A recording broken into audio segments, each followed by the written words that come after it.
ஊழியக்காரங்களும் சரி, அதே போல நம்ம விசுவாசிகளா இருந்தாலும் சரி, எதுனாலுமே நம்மளும் இப்போ தசம்பாகத்துல உண்மையா இருக்கணும், காணிக்கை தேவனுக்கு போடுறதுல உண்மையா இருக்கணும். நான் ஏற்கனவே சொன்னேன், உங்க வீட்டுல விளைஞ்சிருக்கிற முதல் நம்ம ஊழியக்காரங்களுக்கு தான் போல இது அப்படின்னு சொல்லிச்சு நீங்க விடக்கூடாது. ஏன் அப்படின்னா பாத்தீங்கன்னா அதே போல நீங்களும் கூட கத்தருக்கு கொடுக்க வேண்டியது கரெக்டா கொடுத்துடணும். ரெண்டாவது விஷயம் வந்து உங்ககிட்ட நான் என்ன எப்பவுமே ஒரே ஒரு பாலிசி நான் நம்புவேன்.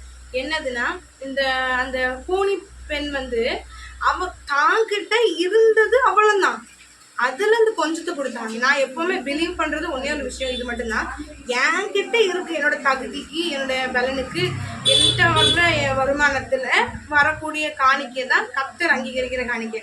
நீ 100 ரூபா போட்டாலும் சரி, காணிக்கையை தசம்பாகத்தை சொல்ல வரல, காணிக்கையே நீங்க 100 ரூபா போடுறதுதான் பெருசு அப்படி மனுஷங்க சொல்லுவாங்க. ஆனா ஐ ஹேட் அ கிரேட் பிலீஃப் என்ன அப்படின்னா, நம்ம 10 ரூபா போட்டா கூட அது உங்க உழைப்புல, அது உங்களுக்கு அவ்வளவு உங்க எபிலிட்டி அப்படின்ற பட்சத்தை கத்தர் கட்டாயம் அந்த 10 ரூபா அங்கீகரிப்பார். பெரிய காணிக்கைக்கு தான் கத்தர் அங்கீகரிப்பார். அவகிட்ட இருந்தது, தனக்கு இருந்தது, அதுதான் என்ன பண்ணாங்க, அந்த கூனி வந்து போட்டாங்க. அதை தான் இயேசு திரும்பி பார்த்தாரு. இயேசுவையே திரும்பி பார்க்க வச்சது யாரு, அந்த கூனி. தனக்கு வேண்டிய துட்டை அதுலயும் கத்தருக்கு கொடுக்கும் போது அதை தேவனுக்கு ரொம்ப ரொம்ப மிகுந்து பிடிக்கும். ஆண்டர் வந்து நீ 100 ரூபா போடுறியா 1000 ரூபா போடுறியா எதை பார்க்க மாட்டாரு. எதை பார்க்கறாரு அப்படின்னா உங்க எபிலிட்டியில நீ கொடுக்குறியா, அப்ப அந்த கட்டாயம் என்ன பண்ணுவார் அப்படின்னா அப்ரிஷியேட் பண்ணுவார்.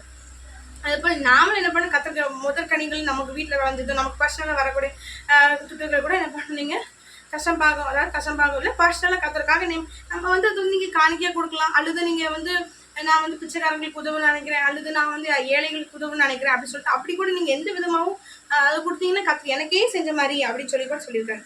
ஓகே.